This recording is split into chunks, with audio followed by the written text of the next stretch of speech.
اور تاریخ اسلام اس بات کی گواہی دیتی ہے. اب جو سعودی عرب میں ہو رہا ہے اس کے بعد ان حکمرانوں کو اپنے آپ کو اوپنلی لبرل اور سیکولر ڈکلیئر کر دینا چاہیے اور خادم الحرمین شریفین کا آپ کے مطابق لبرل اور سیکولر ہونا، سیکولر تو چلنا ٹھیک ہے وہ نہیں، لیکن لبرل ہونا غلط ہے؟ اگر ایسا غلط ہے تو پاکستان کے اندر جو ایک پارٹی سندھ کے اندر بھی ان کو اجازت دیتی ہے، پاکستان کے آئین کے مطابق بھی ان کو تمام تر اجازت ہے، تو ہم بھی غلطی پر ہیں؟ جو نام اسلام کے نام پر بنا ملک وہ بھی غلطی پر ہے؟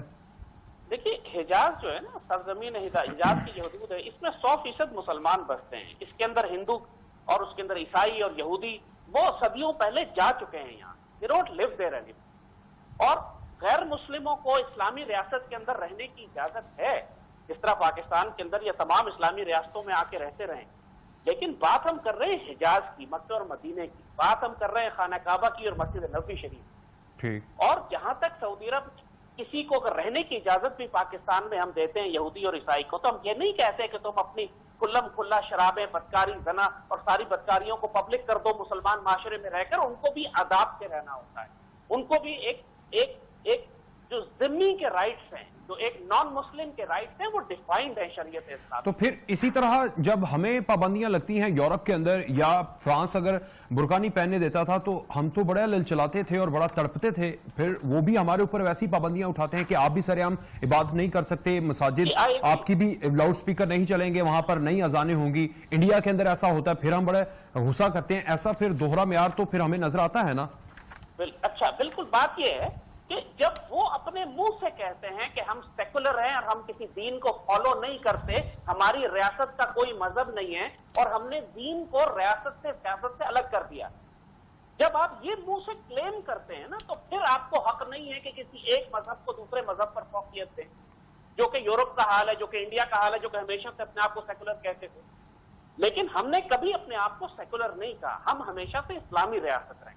اپنے آپ کو ہمارا کانسٹیٹیوشن کہتا ہے، پہلی لائن یہ ہے کہ ملک میں کوئی قانون قرآن و سنت کے خلاف نہیں بنے گا، یہ ہمارا آئین کہتا ہے. لیکن فرانس کا یا جرمنی کا آئین یہ نہیں کہتا، وہ نہیں کہتا کہ بائبل سپریم لا ہو، وہ ڈکلیئر کرتے ہیں. اس لیے جب وہ پابندی لگاتے ہیں مسلمانوں پر اور وہ عیسائیت کو یا دوسرے مذاہب کو، یہودیت کو سپورٹ کرتے ہیں، تو ہم احتجاج کرتے ہیں بھائی سب کے ساتھ برابر کرو.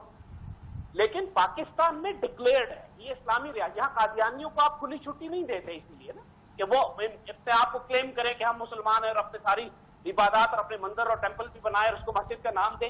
آپ یہ نہیں کرتے، کر سکتے نہیں. کانسٹیٹیوشن میں یہ چیز حرام ہے، اجازت نہیں ہے قرآن و سنت میں بھی اور آپ کے آئین میں بھی، کیونکہ ہم ڈکلیئرڈ اسلامی ریاست. لیکن جب جرمنی کے اندر نازیزم پروموٹ ہوتی ہے، آج تک ہم اس کو بروٹیلٹی کے طور پر جانتے ہیں، اور اگر مودی اس طرح کی حرکات کرتا ہے اس کو نازیزم کے ساتھ جوڑتے ہیں. تو وہ بھی تو نیشنلسٹ تھے، اپنے حقوق کے لیے انہوں نے بھی اپنے لاز بنائے تھے، اپنی سیکورٹی کے لیے اپنی لینڈ کے اندر کام کر رہے تھے. وہ پھر ایسا کیوں ہوا تھا سر؟ دیکھو مسلمانوں کی تاریخ آپ دیکھ لیجئے 1400 سال کی، کوئی مسلمان ریاست چاہے دنیا کے کسی بھی حصے میں ہو، خلافت عثمانیہ ہو یا عرب ہو یا اندلسیہ ہو، کہیں پہ بھی ایک غیر مسلم کو اس وجہ سے قتل نہیں کیا گیا کہ وہ عیسائی تھا کہ یہودی تھا. بلکہ جب اسپین اندلسیہ میں جو کرسچن اسپین تھا، اسپینش انکوزیشن ہوئی، مسلمانوں کو نکالا گیا وہاں سے، تو ساتھ یہودیوں کو بھی نکالا، لاکھوں یہودیوں، اور اس وقت ان کو پناہ دی خلافت عثمانیہ نے. ہمیشہ دنیا میں یہودی جب بھی پٹے ہیں، خلافت عثمانیہ نے ان کو پناہ دی ہے لا کے. مسلمانوں نے اپنی اقلیتوں کی حفاظت کی. ہم نے 1000 سال ہندوستان پہ حکومت کی. اگر تلوار کی زور پر کرتے تو آج ایک ہندو ہندوستان میں نہ ہوتا. ان کو تو آج 50 سال نہیں ہوئے، مودی کو آج بس 10 سال نہیں ہوئے، یہ باولے کتے کی طرح آپے سے باہر ہو گئے. مسلمانوں نے تو 1000 سال بڑی طاقت اور جلال کے ساتھ حکومت کی. ہم نے تو تلوار کے زور پہ سختی نہیں کی.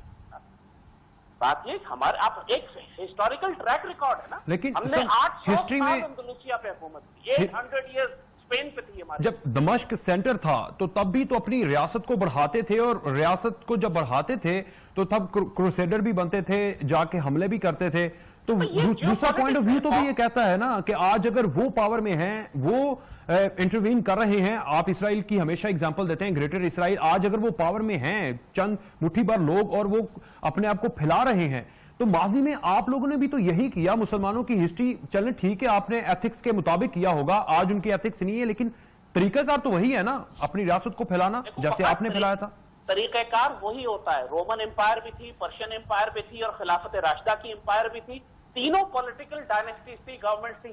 فرق یہ تھا کہ وہ ظلم پہ مبنی تھی اور ہماری خلافت راشدہ انصاف اور عدل پہ مبنی تھی. یہ ہمیشہ انسانیت کے ساتھ ہوگا, سویلائزیشن تصادم کریں گی. فرق پڑے گا کہ کون ظلم کر رہا ہے انسانوں پہ اور کون عدل کر رہا ہے, انصاف کر رہا ہے. آپ نے حضرت عمر رضی اللہ تعالیٰ عنہ کے دور میں جب مسلمانوں نے بیت المقدس شریف فتح کیا تو آپ کو تاریخ معلوم ہے کہ حضرت عمر اونٹ کے اوپر کبھی بیٹھتے تھے, کبھی زمین پہ پیدل چلتے تھے, اور اس طرح سفر کر کے پہنچے تو عیسائی راہب نے خود اپنا آپ پورا شہر حوالے کیا, اور سیدنا عمر نے گرجے میں نماز نہیں پڑھی کہ مسلمان اس کو مسجد بنا لیں گے, باہر جا کے پڑھی کہ کہیں تمہارا گرجے کو تکلیف نہ ہو. یہ ہمارا عدل تھا, جس کی وجہ سے اسلام اس وقت پوری دنیا میں پھیل گیا. ہم نے جب عدل ترک کر دیا پھر ہم میں اور کافروں میں کوئی فرق نہ رہ گیا. جیسے اقبال نے کہا کہ یہ وہ مسلمان ہیں جنہیں دیکھ کے شرمائیں یہود. بات عدل کی ہوتی ہے.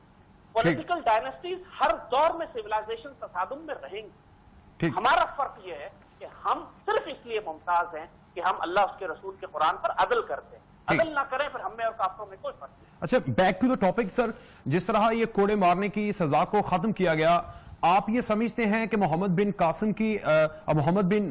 سلمان جو ان کی ایک ریولوشنائز سوچ ہے یہ اس پرٹیکولر پوائنٹ کے اوپر, اور یہ ٹھیک ہے جس کی ڈیمانڈ کی جا رہی تھی, یا ٹھیک نہیں ہے, یہ پریشر میں یا ویسٹرن ورلڈ کو راضی کرنے کے لیے کیا گیا ہے؟